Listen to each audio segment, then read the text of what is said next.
Bad news for those of us who like to shift our own gears when we drive.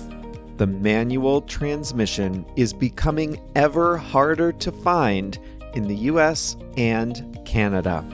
Hi there, everyone. It's Jeff, and we're going to kick off our theme for the month of March. It's cars, and we're going to talk today about the stick shift, the manual transmission. Now, every year, the list of cars with a manual transmission gets just a little bit smaller, and this year is no exception. Why do drivers in the United States and Canada have such a strong preference for automatic cars? This is episode number 757 of Plain English here on Thursday, March 13th, 2025. If you're new to the podcast, welcome. This is the place to be if you're learning English and if you want to expand your horizons in your new language. We talk about different topics every week, and this month we'll be doing 3 or 4 episodes on cars, starting with today's story. Every episode has a number. The reason we have numbers is so that you can find the transcripts and episode resources easily. This is episode 757, so you can find the full transcript, quiz, activities, and discussion area at plainenglish.com/757. How about that? plainenglish.com/757.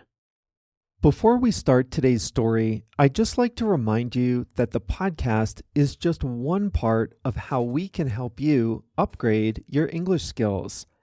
At plainenglish.com, you can make faster progress with active learning strategies.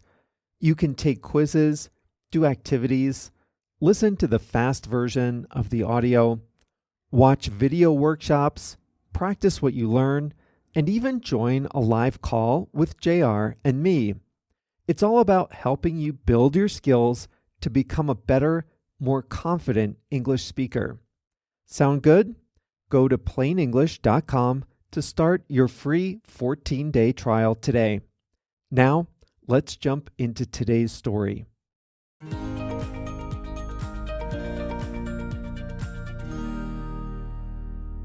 Every year, the list gets smaller. Car and Driver magazine publishes a list of car models still available in a manual transmission to American consumers. And each year, a couple of models drop off the list. This year's list has only 32 models. Now, that may seem like a lot, but there are about 275 models of cars, trucks, and SUVs available to buy at any given time. Why are so few car models available with a manual transmission? The reason is simple. American and Canadian drivers just don't want to shift their own gears. Back in the 1940s, a standard transmission was, standard. Automatics didn't hit the market until the next decade. By the late 1950s, automatics outsold manuals for the first time. But even through the 1980s, manuals could reliably be found on the showroom floor. They were cheaper to install than automatic transmissions, so a stick shift car had a sticker price several $100s less than the automatic version. Driving a stick shift could also be more fuel efficient, and for many people, it was more fun. Over the years, though, the automatic transmissions got cheaper and better. And now, and I am sorry to have to admit this, but now the automatics are more fuel efficient and they offer better performance on the road. They're more responsive to the driver than older transmissions were. Here are some numbers. In the early 1980s, about 35% of new cars in the United States were stick-shift cars. Okay, 1980s was 35%. In the mid-1990s, that had fallen to 15%. In 2010, just 6% had a standard transmission, and in 2020, 2%. Now listen, in 2021, 0.9% of new cars came in a stick shift. So it went from 35% in the 1980s to 0.9% in 2021. In other words, now almost everyone wants an automatic transmission. If car makers are making only 1 or 2% of their cars in a stick-shift version, that means the standard transmission is not economical for them. They have to spend money on engineering and parts development that can't be spread out over a large number of units. And yet, there are still enthusiasts who demand them, and demand them loudly. Some buyers want to shift their own gears on the racetrack, but many are like me. We just like the connection we feel to the car. Shifting gears as you drive gives you a connection to the machine you're operating. It helps you stay alert and connected to the drive. So car makers continue to offer the standard transmission as an option, but there's a catch. A stick shift is now a premium option, not an economical option. Now, you have to pay more if you want the stick shift, a reversal from the past. Here's what I mean. The Toyota Corolla is a great small car. The first car I ever bought was a Toyota Corolla. Today, the entry-level version of the Corolla, the cheapest trim line, costs about $22,000 in the United States. You can get it in a sedan or a hatchback design. But those cheaper trim lines only come in an automatic. If you want a stick-shift Corolla, you need the race car-inspired Corolla GR hatchback. That's a high-performance car with a price tag to match. The GR Corolla starts at $40,000, almost double the price of the entry-level model. The Honda Civic, Kia Forte, Nissan Versa, and Hyundai Elantra are also great affordable cars, but it's the same deal as the Corolla. If you want the stick shift, you need to get the high-performance trim lines, which tend to cost at least 50% more than the base models. Those are the everyday cars. Many sports cars still proudly come in a standard transmission. The Chevy Camaro, Ford Mustang, Porsche 911, Mazda Miata, and a handful of BMWs and performance Cadillacs all proudly sport a third pedal. But these are expensive cars for aficionados, not for the average person with kids and a 30-minute commute. The strange thing is how different drivers are around the world. The US, Canada, China, Korea, Australia, and Japan all love the automatics. In Latin America, about 36% of new cars are stick shifts. In India, it's about 15%. Consumer tastes in Europe are changing rapidly. As recently as 2005, about 90% of new cars sold in Europe came in a manual transmission.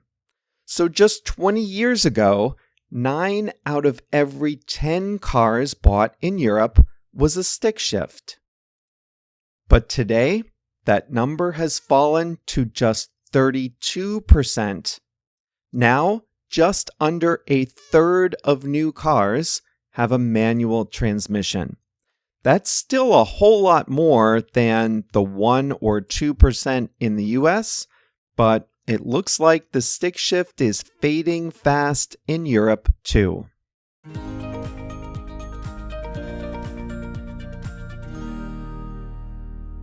I said before that in 2021, only 0.9% of new cars in America had a standard transmission. That edged up to 1.7% in 2023. Search the hashtag #SaveTheManuals and you'll see plenty of enthusiasts out there. I've only bought 2 cars in my life. Both were stick shifts. The first one was a used 4-year-old at the time, 1998 Toyota Corolla, which I drove for 12 years. Great car. And then the second one was a 2016 Mazda 3 hatchback. I loved it. That car was perfect in almost every way. But to get it in a stick shift, I had to be patient and I had to search. I finally found one in a different state. So listen to this. A local car dealer had to drive up to northern Wisconsin, like 5 hours away, to pick it up for me. Now, most people won't go to that trouble. I don't have a car now, and I wonder if I'll ever own another manual car again. Electric cars don't have a multi-speed transmission, and hybrids are all automatic. So, I don't know. My dream car is the Mazda Miata. It's a 2-seater, the most beautiful car on the road, in my personal opinion. It's on the list, the Car and Driver list of cars still available in a stick shift, so there's still hope that one day I'll get to own a Miata. It's not very practical for everyday use, but I still love it. All right, that's all for today, Thursday, March 13th, 2025. This was the first episode in the March theme, which is cars. I've got a couple other automotive topics brewing for the next couple of weeks, so keep your eyes open for that. This was episode number 757, so you can find the full transcript, exercises, quiz, and more at plainenglish.com/757. We'll be back with a new episode on Monday. See you then.